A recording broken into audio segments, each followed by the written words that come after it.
Hello friends, ration card নিয়ে এই মুহূর্তে একটি নতুন বিজ্ঞপ্তি জারি করা হয়েছে রাজ্য সরকারের তরফ থেকে।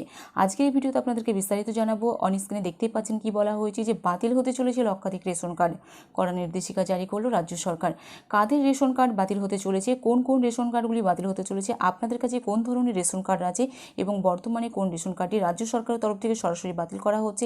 আগামী দিনে আপনারা যে কেন্দ্র সরকারের ফ্রি রেশন বা বিনামূল্যে রেশন যেটা পান, সুবিধা পান, সেই রেশন থেকে কারা কারা বঞ্চিত হতে চলেছে এবং তাদের ব্যাপারে কি নতুন বিজ্ঞপ্তি জারি করা হয়েছে আজকের এই ভিডিওতে বিস্তারিত জানাবো। তার আগে ভিডিওটি যদি ভালো লেগে থাকে তো অবশ্যই একটি লাইক করবেন, বন্ধুদের সঙ্গে শেয়ার করবেন। প্রশাসনিক ক্ষমতার রদবদল হতেই রাজ্য রেশন ব্যবস্থা নিয়ে বড়সড় পদক্ষেপ নিল খাদ্য দপ্তর। রাজ্য অযোগ্য উপভোক্তাদের চিহ্নিত করে লক্ষাধিক রেশন কার্ড বাতিল করার চূড়ান্ত সিদ্ধান্ত জারি করা হয়েছে ইতিমধ্যেই। মূলত এসআইআর স্টেট ইন্সপেকশন রিপোর্ট, এর রিপোর্টের ভিত্তিতে এই স্ক্রিনিং প্রক্রিয়া চালানো হবে বলে জানানো হয়েছে। ভোটার তালিকা থেকে নাম বাদ পড়া বা তথ্যে অসঙ্গতি থাকা ব্যক্তিদের ডিজিটাল রেশন কার্ড এই বাতিলের আওতায় আসছে। বিজেপি সরকার গঠন করার পর থেকেই পূর্বতন সরকারের আমলে রেশন দুর্নীতি নিয়ে একাধিক তথ্য সামনে আসছিল।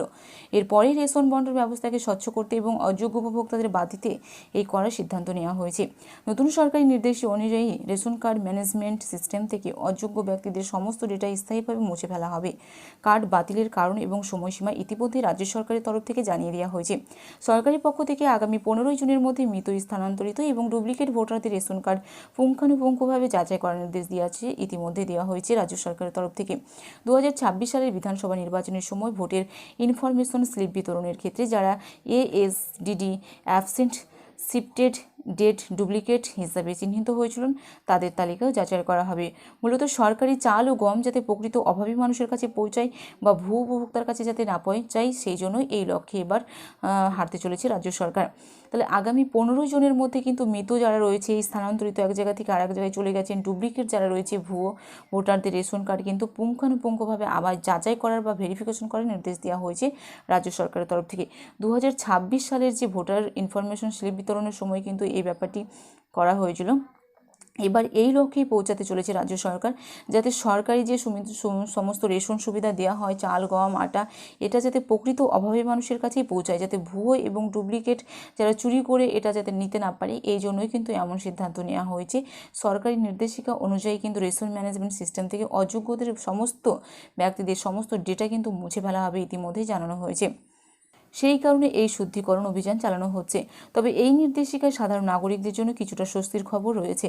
যে সমস্ত উপভোক্তা ভোটার তালিকা থেকে নাম বাদ যাওয়ার পরের বিরুদ্ধেও এসআইআর ট্রাইব্যুনালে আপিল করেছেন, তাদের রেশন কার্ড এখনই বাতিল হবে না। পাশাপাশি যারা সিএ বা নাগরিকত্ব সংশোধন আইনের অধীনে আবেদন জমা দিয়েছেন, তাদের রেশন কার্ডও সুরক্ষিত থাকবে বলেও জানানো হয়েছে। এই সমস্ত আবেদনকারীদের মামলা চূড়ান্ত রায় বা ফলাফল না আসা পর্যন্ত তাদের ডিজিটাল রেশন কার্ড সক্রিয় রাখার নির্দেশ দেওয়া হয়েছে খাদ্য দপ্তরের তরফ থেকে। তাহলে সবার কার কার রেশন কার্ড বাতিল হবে রাজ্য সরকারের তরফ থেকে কিন্তু জানিয়ে দেওয়া হয়েছে। যারা সিএতে নতুন করে আবেদন করেছেন, যারা ট্রাইব্যুনালে রয়েছেন এসআইআর, তাদের কিন্তু এখনই বাদ যাচ্ছে না রেশন কার্ড। আপনার রেশন সুবিধা থেকে, রেশন দোকান থেকে যেরকম সুবিধা পেতেন, চাল, গম, আটা, এই সমস্ত সুবিধা কিন্তু আপনারা এখনও পেয়ে যাবেন।